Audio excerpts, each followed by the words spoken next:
So, hello, this is Sandra, and I just wanted to come on very quickly. It's a very special day today. It's my brother Michael's birthday. And my family have been through so much, just like so many other families. And that is what my book, Lessons from the Thorns, is all about. But today, I wanted to talk about my brother Michael.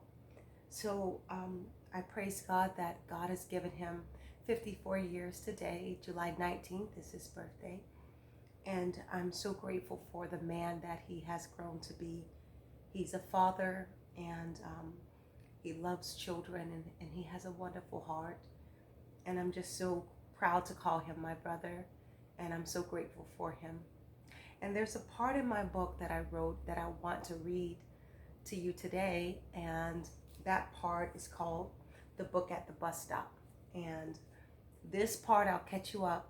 So this is the part where my brother and I went to the beach. And what happened is I ran away from home, and I was running away a lot because that's what we do when we are being abused. And often that's what happens when abuse is prevalent in the home. And so I ran away, and this time I was pregnant. I was 13 years old and pregnant, and my brother Michael wanted to come with me.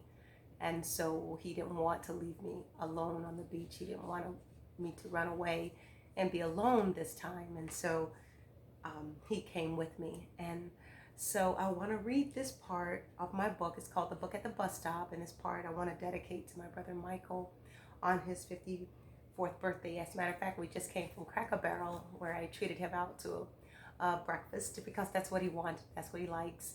And so we just went to Cracker Barrel with a good friend of mine, Melissa, her daughter, Emma, and had a wonderful time together. And anytime you get to spend with family and friends, it's like heaven on earth. And that's what the Lord wants it to be for us.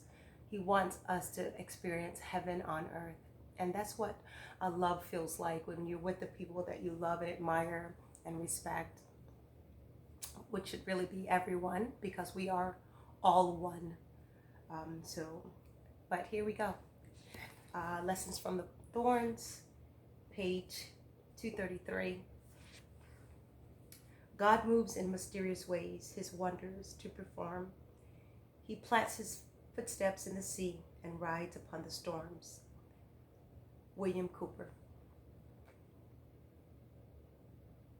Time winds up, and Michael and I say goodbye near the Biltmore Hotel. When it all falls apart, I tell Michael to go back home. No place to run, no place to hide. We are out of options. Just the other day, everything had changed. I'm not sure how, but my mother found out where Michael and I had been staying. So does Bruce. How did they find us? When Bruce comes over, the conversation centers on my unborn child and his plans for us to have a better life together. Not long after that chat, he was on top of me. Such has been every encounter since the first time. I've always felt as though I don't belong to myself, and the requirement to have sex when he wants is a given. Each position speaks of my usefulness, my price, my place. There is never an argument, because he is always right. No options, no rights, no voice. I instinctively obey. Empty hearts with lost souls will always yield control over to the takers. Still, there's another part of me that waits. Watching the clock, running farther away from him is the only plan I honestly have in mind. I feel like I've been running all my life, and now I'm good at it. My memory is intact, and I don't trust the Dr. Jekyll, Mr. Hyde ways of Bruce. He tells me things will be different. My heart tells me to run. It doesn't have to tell me twice. Bruce soon leaves, and the paradise Michael and I created will not last. When my mom shows up at the studio apartment, I climb inside the bathtub. The studio design is a one-way in and one-way out structure. There is no furniture to hide behind and nowhere else to go. The dread of seeing my mother is overwhelming. The shame of my life and the disappointment I feel like caused her makes me shake uncontrollably. My mother comes into the bathroom. Face to face, we stand worlds apart. She is angry, despondent. I am seen and not heard. As she screams at me, I remain silent, never saying a word. The same hopeless look bellows in her eyes, like a deep cut that will not stop bleeding. She uses the same angry words like a coarse sponge, desperately trying to wipe up the spill between us.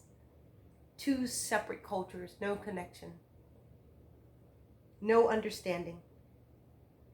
It would take a lifetime before the blood dries. My mother rants on about how I think I'm grown. Secrets hide in the palms of my clenched fist as I shrink against the shower wall. In anguish, I fall deeper inside a dismal trench.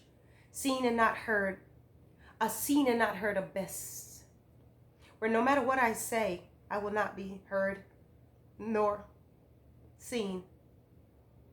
No matter what I do, the real me will not appear. So the best thing to do is nothing. As she stands in front of me, she dares not ask me why I keep running away or why I prefer to stay on the street. Asking such questions of children has been as foreign as a black man living in an all-white town. It just didn't happen when she was growing up, and it scarcely happens now. Children don't ask questions, and parents use the tools they were given to raise the next generation. Hard work, anger, and oppression. While faith seems to be the cushion in between the three. The time in which my mother grew up seems to prevent her from seeing me as a separate human being rather than an extension of her past, her oppression, and the racist plight she had to fight to demand respect for her life. I wanted to scream, "Mama, this is me. I am not your past. I love you, and I'm sorry." Up against the bathroom wall, I remain silent. There seems to be two kinds of people in the world, the slave and the slave master. No middle ground appears to exist in between the two extremes. My mother is emotionally unreachable. In the bathroom, unresolved anger floats around her like ghost, desperately trying to right the wrongs of her time before they can finally cross over. Heartache melts away any sign of empathy from her face. After the surge of cutting words, she frowns deeply, and I pray to disappear. Oh, how I wish to be anyone but me, anywhere but here. The way I see it, the word grown doesn't fit me at all. What is it to be grown? Whatever it is, I didn't choose it. It chose me. The isolation chose me, the shame, the distress, the anxiety. It all chose me. I don't want it, but it refuses to let me go. I keep my mouth closed, inching closer to the corner of the tub. She knows I will not go back home, and she does not try to force me. I only wish I could tell her why. Some secrets are stronger than fear. By the time she walks away, my nerves could take no more. When she leaves the studio apartment, I break down weeping, mostly because she thinks I'm someone that I'm not. She hasn't a clue who I am. Such is the culture where children are raped and beaten, seen and not heard, snatched from their own childhoods, and still expected to behave like good boys and good girls. The very notion is absurd. But no one ever knows because we don't say a word. For nearly 10 minutes, Michael stands over me, rubbing my back as I vomited in the toilet. Only one thought comes to mind. It's time to run again. Michael and I leave the studio apartment, determined to keep moving, and so no one can catch up or find us.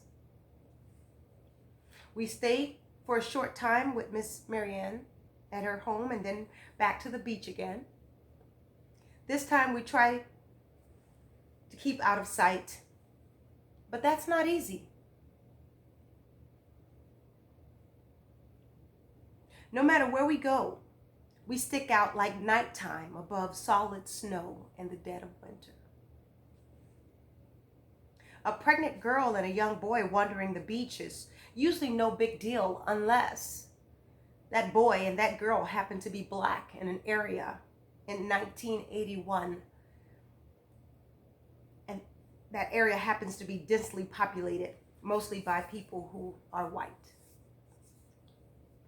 The misty rain makes the air feel colder than before. The horse-shaped structure at the Biltmore Hotel keeps the brunt of the wind away from the pool area. Once again, I find refuge here. The same poolside where I used to sneak by and sleep inside becomes our hideaway. But this time, I don't hide inside the bathroom. Out in the open, we rest on the lounging chair near the pool as if we were paying customers. Tired and hungry, we are out of options. I watch Michael sleeping soundly. His shoulders still tremble even after I wrap a towel around him. Guilt overtakes me seeing Michael out here like this. I can bear no more. I love him too much, and I know our mother will let him come back home. At that moment, I decide it's time to do something. Michael, Michael, I whispered. Michael, wake up. It's time for you to go home. His eyes wander around if he is trying to remember where he is. Okay, let's go, he says, rubbing his eyes. I'm not going. You are. I can never go back there again. Michael yawns with a confused look on his face. I will be okay. I have a plan. But you have to go home. He stares back at me. He looks unsure, as if he's thinking whether he wants to debate or not. Perhaps he knows it would be a losing battle. From our childhood, he's always seemed to listen, letting me have my way. Years ago, Joyce had told us stories about how we were inseparable, even as toddlers. She was right. Michael and I have always shared a special bond. Tonight, I know the love we share will always be there, no matter what. I touch his shoulders. Trust me, Michael, I got a plan. I've been here before, remember, I told you. But I need you to go home now. I will be fine. His eyes glaze with sadness as he stares back at me. Only the sound of the wind moves around us.